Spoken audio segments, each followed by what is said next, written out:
Pastor Wagner Conceição apresenta. O que é anátema, a qual Deus tem alertado na Bíblia Sagrada? Anátema, igual falso consagrado à destruição. A palavra anátema, do grego anatema, significa, em seu sentido bíblico mais forte, consagrado à destruição ou declarado maldito. Não se trata de uma simples excomunhão ou desaprovação, mas de uma separação total e solene de Deus, ficando sob uma maldição divina. Antigo Testamento. O termo hebraico correspondente, eren, referia-se a algo ou alguém que, por sua extrema impiedade, era devotado a Deus para a completa destruição, como um ato de juízo divino. Novo Testamento. O conceito é aplicado principalmente no campo espiritual. Ser anátema é estar espiritualmente separado de Cristo, entregue a um juízo divino por causa de uma grave perversão da fé ou da ausência de um relacionamento genuíno com o Senhor. 3 exemplos de alertas sobre o anátema na Bíblia. A palavra de Deus utiliza este termo para sublinhar a gravidade de certas transgressões contra a santidade e as verdades divinas. A cidade de Jericó, Josué 6, 17 e 18. Porém a cidade e tudo quanto nela houver será anátema, eren ao Senhor, somente a prostituta Raabe viverá.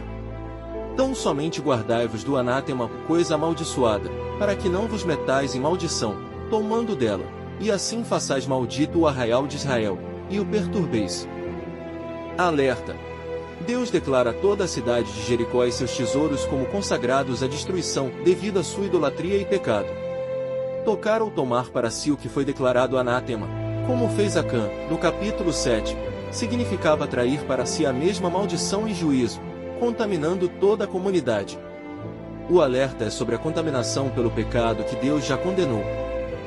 A pregação de um falso evangelho, Gálatas 1, 8, 9. Mas, ainda que nós mesmos ou um anjo do céu vos anuncie outro evangelho além do que já vos tenho anunciado, seja anátema. Assim como já vô-lo dissemos, agora de novo também vô-lo digo, se alguém vos anunciar outro evangelho além do que já recebestes, seja anátema. Alerta! Este é o uso mais famoso do termo no Novo Testamento. O apóstolo Paulo declara, com a máxima veemência, que qualquer pessoa, até ele mesmo ou um ser celestial, que distorcer a mensagem pura da salvação pela graça através da fé em Jesus Cristo, está sob a maldição divina. A pureza do Evangelho é inegociável. A ausência de amor por Cristo, 1 Coríntios 16 horas e 22. Se alguém não ama o Senhor Jesus Cristo, seja anátema. Maranata. Alerta. Paulo conecta a maldição divina não apenas à heresia doutrinária, mas também à condição do coração. A ausência de um amor genuíno e sincero por Jesus Cristo revela uma separação espiritual fundamental. Isso indica que a fé cristã não é um mero assentimento intelectual, mas um relacionamento de amor e devoção.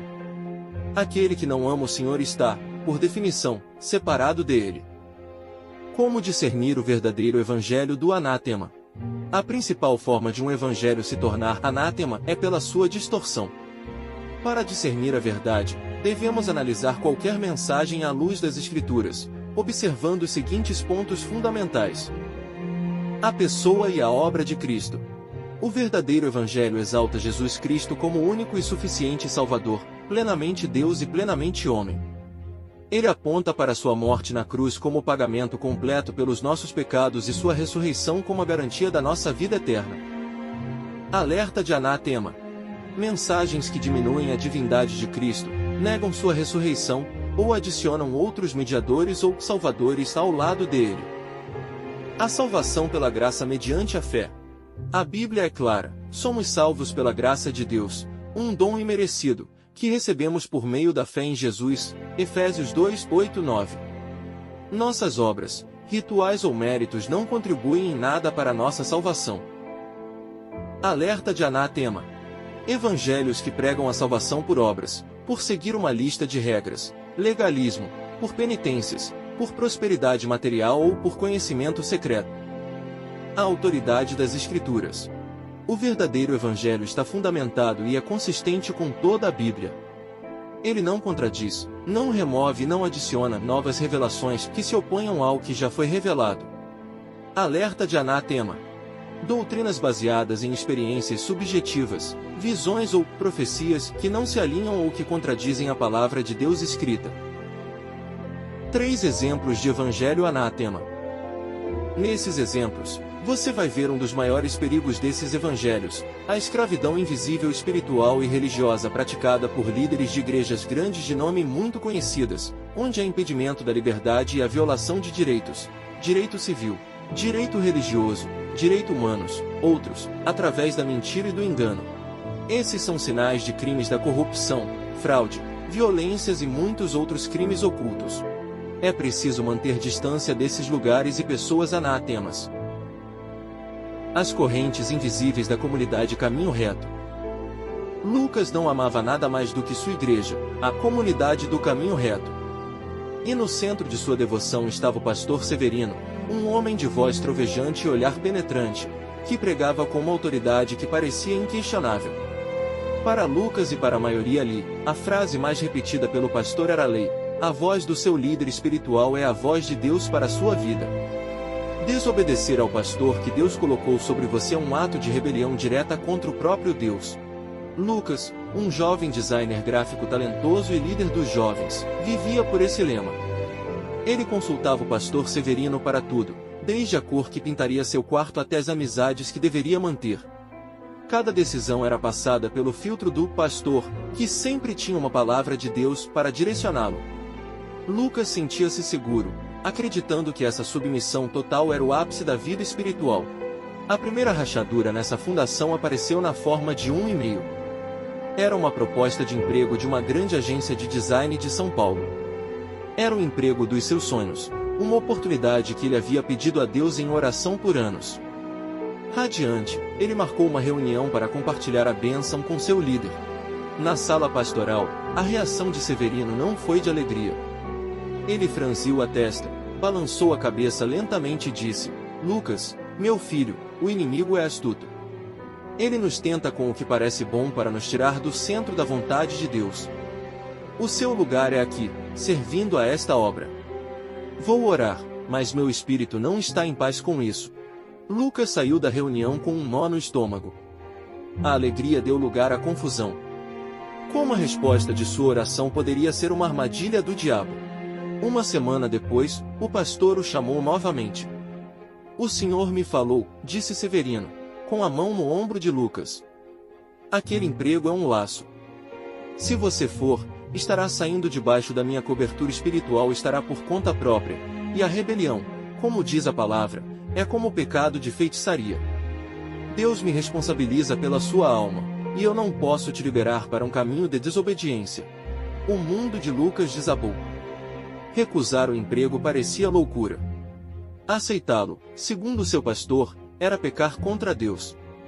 Ele se sentia acorrentado, paralisado entre seu sonho e sua salvação.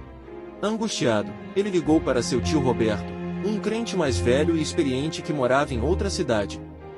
Com a voz embargada, contou seu dilema. Tio Roberto ouviu tudo com paciência, em vez de atacar o pastor, fez algumas perguntas simples. Lucas, quem é o cabeça da igreja? Cristo, respondeu Lucas, automaticamente. E quem é o nosso único mediador entre Deus e os homens? Jesus Cristo. Ótimo. Agora me diga, quando Paulo pregou em Bereia, o que a Bíblia elogia naqueles crentes? Lucas pensou um pouco. Eles conferiam nas Escrituras todos os dias para ver se o que Paulo dizia era verdade. Exatamente. Disse o tio. Eles não aceitaram cegamente nem a palavra do maior apóstolo de todos. Lucas, um pastor é um pastor, não um papa. Ele é um guia para te levar às pastagens verdes da palavra, não um carcereiro que tranca o portão. Deus te deu um cérebro, um coração e, acima de tudo, o Espírito Santo para te guiar. Nenhum homem tem o direito de se colocar entre você e a voz de Cristo. Aquela conversa foi como uma chave girando em uma fechadura enferrujada. Naquela noite, Lucas não orou perguntando o que o pastor queria. Ele abriu sua Bíblia em Gálatas capítulo 5 versículo 1, foi para a liberdade que Cristo nos libertou. Permanecei, pois, firmes e não vos sujeiteis outra vez a um jugo de escravidão. Ele leu sobre o sacerdócio de todos os crentes. Leu que o Espírito Santo fala diretamente ao coração daqueles que são de Cristo. As correntes invisíveis que o prendiam ao medo da rebelião começaram a estalar. Na semana seguinte, com o coração em paz, mas as mãos trêmulas, Lucas procurou o pastor Severino. Pastor, eu o respeito e agradeço por tudo. Mas, após buscar a Deus e a palavra, eu decidi aceitar o emprego. Minha obediência final é a Cristo. O semblante do pastor Severino se transformou. O rosto paternal deu lugar a uma máscara de ira. Filho ingrato, rebelde. Pois saiba que, ao sair por aquela porta, você está quebrando a aliança. Não me responsabilizo pelo que vai acontecer com você lá fora, sem a minha cobertura. Naquele momento, Lucas não sentiu medo, mas uma profunda tristeza. Ele finalmente viu que a cobertura não era de proteção, mas de controle. A obediência exigida não era a Deus, mas a um homem. Ao sair da igreja naquele dia, Lucas respirou fundo. O ar parecia mais leve. Ele estava a caminho do seu sonho, não mais como um servo temeroso de um líder, mas como um filho livre, guiado diretamente pelo bom pastor. O pastor Severino representa centenas ou milhares de pastores e líderes anátemas, criminosos e escravizadores espalhados pelas grandes igrejas.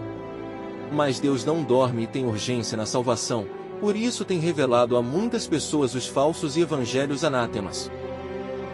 Pastor Odilon e a rifa da bênção triplicada. Na Igreja da Colheita Farta, o culto de domingo à noite era o evento da semana, principalmente quando o pastor Odilon Justo estava inspirado. E naquela noite, ele estava elétrico. Subiu ao púlpito, ajeitou o microfone dourado e abriu sua Bíblia de capa de couro, já em uma página marcada. Irmãos! Começou ele, com a voz embargada de uma emoção ensaiada. A palavra hoje está em Atos, capítulo 1, versículo 26. E, lançando-lhes sortes, caiu a sorte sobre Matias, e, por voto comum, foi contado com os 11 apóstolos. Vejam a sabedoria divina. Os apóstolos não ficaram de braços cruzados. Eles usaram um método, uma ação de fé, para que Deus revelasse sua vontade. A congregação ouvia, atenta. Seu antenor, o tesoureiro da igreja e um crente das antigas, coçou a cabeça, desconfiado de onde aquela exegese iria parar. E hoje, meus amados, não vamos lançar pedrinhas. Continuou Odilon, com um sorriso maroto. Hoje vamos usar a tecnologia da fé para desbloquear as bênçãos que estão retidas. Com um gesto teatral, ele ergueu um grande rolo de bilhetes de rifa, daqueles que se compram em papelaria. Eu apresento a vocês a rifa da bênção triplicada. Anunciou, enquanto duas obreiras desenrolavam uma faixa com os prêmios escritos em letras garrafais. Primeiro prêmio, a bênção da porta de emprego aberta. Segundo prêmio, a bênção da cura familiar. Terceiro prêmio, a bênção da quitação de dívidas. Um murmúrio percorreu a igreja. Dona Marlene, uma senhora cujo filho estava desempregado há meses, sentiu o coração palpitar. Cada bilhete é uma semente de fé no valor de R$ 50. Explicou o pastor Odilon. Não é um pagamento, é um ato profético. Você está dizendo a Deus, Senhor, eu estou na tua rifa. Quem quer ter o nome no sorteio do céu hoje? A música começou a tocar alta e uma fila se formou rapidamente. As pessoas compravam 1, 2, 5 bilhetes. Dona Marlene, com os olhos marejados, pegou o único dinheiro que tinha para a feira da semana e comprou seu bilhete para a porta de emprego. Agarrou o pequeno pedaço de papel como se sua vida dependesse daquilo. O sorteio foi realizado no final do culto, com grande alarde. O nome de Dona Marlene não foi chamado. Ela murchou no banco, sentindo-se duplamente derrotada, sem o dinheiro e, aparentemente, sem a fé necessária para ganhar a bênção. Quando o salão já estava quase vazio, seu antenor aproximou-se do pastor Odilon, que contava alegremente um bolo de notas na sala do dízimo. Bela arrecadação, pastor, disse o tesoureiro, com a voz serena. É a fé do povo, antenor. A fé que move montanhas e finanças. Pastor, com todo respeito. Naquele capítulo que o senhor leu, eles lançaram sortes para escolher um homem para um ofício, uma única vez. Eles não rifaram a cura do coxo da porta do templo nem venderam bilhetes para a multiplicação dos pães. O que o Senhor fez hoje foi colocar uma etiqueta de preço na graça de Deus. Odilon parou de contar o dinheiro e olhou, ofendido. Você está questionando a visão que Deus me deu, irmão Antenor? Cuidado com o espírito de religiosidade. Seu Antenor não se alterou. Não, pastor. Estou apenas lembrando que a melhor visão que Deus nos deu está inteira aqui, disse ele, batendo levemente na sua Bíblia surrada. E nela, a salvação, a cura e o perdão são de graça. O que o Senhor fez foi criar um carnê para a esperança de gente sofrida. Sem esperar resposta, seu Antenor saiu da sala. Viu Dona Marlene no último banco, chorando baixinho. Ele se sentou ao seu lado, tirou da própria carteira uma nota de R$ 50 e a colocou discretamente na bolsa dela. Deus ouve a oração da senhora sem precisar de bilhete, minha irmã, disse ele, com um sorriso gentil. Aquele sorteio lá na frente não vale nada. Mas a oração de um justo pode muito em seus efeitos. Vamos orar agora pelo seu filho, de graça, como Jesus nos ensinou. Dona Marlene levantou a cabeça, e pela primeira vez naquela noite, sentiu a verdadeira esperança encher seu coração. Lá fora, o som do carro do pastor se afastava, mas dentro da igrejinha, a fé genuína, silenciosa e gratuita, começava a ser restaurada. O apóstolo do blazer apertado e o bolo de fubá de Dona Zélia. Na pequena cidade de Boa Esperança, a notícia se espalhou como fogo em palha. O apóstolo Barnabé Valente, um pregador famoso das redes sociais, faria uma visita especial na reunião de oração na casa de Dona Zélia. Barnabé chegou em um carro importado que mal cabia na rua de paralelepípedos. Desceu impecável, vestindo um blazer branco tão apertado que parecia ter sido pintado no corpo. O cabelo, esculpido com gel, brilhava mais que a fivela do seu cinto de grife. Seu sorriso era largo, ensaiado, e ele cumprimentava todos com um receba a sua vitória, campeão. Na sala de Dona Zélia, o cheiro de café passado na hora e de bolo de fubá quentinho criava um ambiente de aconchego. Mas Barnabé parecia determinado a mudar a atmosfera. Após um rápido louvor, ele tomou a palavra. Não abriu a Bíblia. Em vez disso, pegou um frasquinho de óleo dourado do bolso. Irmãos! Bradou ele, com voz de locutor. Chega de evangelho da escassez. Viemos para reinar. O crente de verdade não anda de ônibus, ele pilota sua própria bênção. Eu lhes apresento o óleo da conquista acelerada, importado diretamente dos montes da prosperidade. Uma gota na carteira e seus problemas financeiros estão ungidos para desaparecer. O povo na sala ficou de olhos arregalados. Barnabé começou a contar histórias de como decretou um apartamento de cobertura e profetizou um relógio de luxo. A cada história, o amém da congregação ficava mais alto. Ele anunciou que o frasquinho custava uma semente de apenas R$ 200. As carteiras já começavam a ser discretamente abertas. Dona Zélia, uma senhora de 70 anos com um coque prateado e um olhar sereno, que até então apenas servia o café em silêncio, parou no meio da sala com o bule na mão. Seu moço, com licença, disse ela com sua voz mansa, mas firme. Todos se calaram. Barnabé forçou seu melhor sorriso. Diga, amada irmã. Quer ser a primeira a semear para uma colheita 100 vezes maior? Não, meu filho. Eu só queria fazer uma pergunta. Ela colocou o bule na mesinha. O senhor falou de carro, de relógio, de apartamento, tudo muito bonito. Mas e a cruz? Barnabé piscou, confuso. A cruz, irmã? Sim, a cruz, continuou Dona Zélia. É que na minha Bíblia, aquela de capa preta que eu leio todo dia, Jesus disse, se alguém quiser vir após mim, negue-se a si mesmo, tome a sua cruz e siga-me. Eu nunca achei a parte que diz, decrete seu carro de luxo e siga-me. A cruz que eu conheço é pesada, não tem direção hidráulica. Um silêncio profundo tomou conta da sala. O único som era o do relógio de parede. O sorriso de Barnabé vacilou. Ele olhou para os rostos na sala, que agora não expressavam admiração, mas reflexão. As carteiras foram guardadas. Ele gaguejou algo sobre outros níveis de revelação, mas a simplicidade da pergunta de Dona Zélia havia desarmado todo o seu discurso brilhante.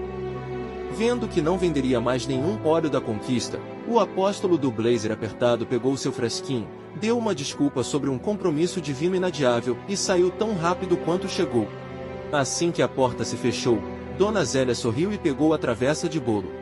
Pessoal, vamos deixar de conversa fiada. Sirvam-se, que a palavra de Deus alimenta a alma, mas esse bolo de fubá aqui conforta que é uma beleza. E o melhor, é de graça. Barnabé com o óleo da conquista acelerada, o pastor Odilon e a rifa da bênção triplicada são apenas alguns exemplos de muitos evangelhos anátema existentes.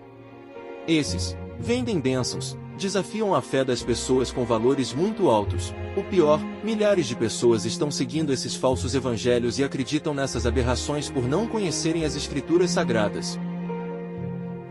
Esses são conhecidos como teologia da prosperidade. O discernimento exige vigilância, estudo diligente da Bíblia e uma dependência do Espírito Santo, que nos guia em toda a verdade. João 16:13.